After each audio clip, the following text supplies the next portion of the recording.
Welcome to CARICOMP Insider, where high-tech facial recognition meets real-world intelligence.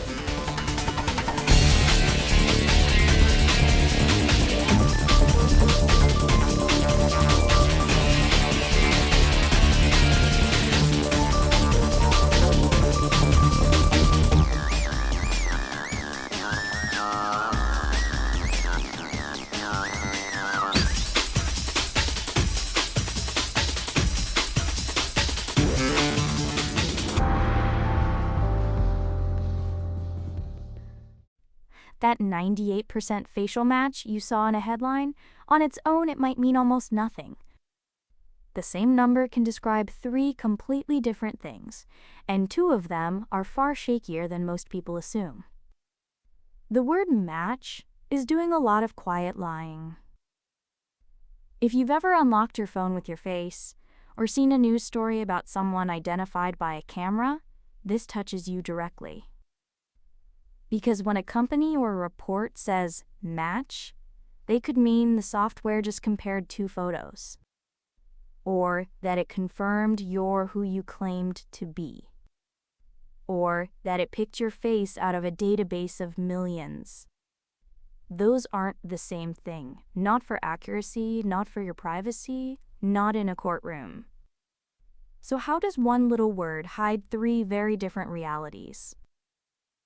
Let's start with why the words themselves became a problem. According to the international standards body ISO, the vocabulary of biometrics had to be formally standardized, first written down back in 2007, because the terms people used kept causing confusion. One expert, Jim Wayman, helped lead that work through a group that harmonizes biometric language. And one of their findings surprised me. The word authentication is now discouraged because it got used so loosely, it stopped meaning anything precise. The preferred term is biometric recognition. When even the experts have to retire a word, you know the confusion runs deep.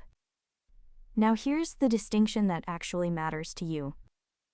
There are two very different jobs a face system can do. The first is called verification. That's a one-to-one check. The system asks a simple question: is this person who they claim to be? It compares your face against one single stored image. That's what happens when you unlock your phone. Your phone already knows whose face it expects. It just confirms you match that one. The second job is identification. And this one's a different animal. It's a one-to-many search. Instead of confirming a claim, it asks, who is this person? And compares your face against a whole database, sometimes millions of records. That's what border control and law enforcement use. And because it's checking against so many faces, it takes longer, and the odds of a false match climb dramatically. Every extra face in that database is another chance to grab the wrong one. So picture a report that just says, facial match, 98%. Think of it as someone telling you, we found somebody who looks similar. Similar how? Did they compare two photos side by side? Did they confirm one claimed identity? Or did they pull one face out of a crowd of a million strangers? Same word. Three completely different confidence levels. And here's the misconception that trips up even professionals. Investigators and lawyers often assume match means the system proved identity at some solid confidence level. They believe that because consumer and business tools throw these words around interchangeably, nobody stops to explain the process underneath. But that 98% from a one-to-one phone unlock is worlds apart from 98% out of a million-person search. For an investigator, that gap can decide whether evidence holds up in court. For the rest of us, it's the difference between a convenient login and being wrongly flagged as a stranger in a database you never joined. A confidence score by itself tells you almost nothing. The real information isn't the number.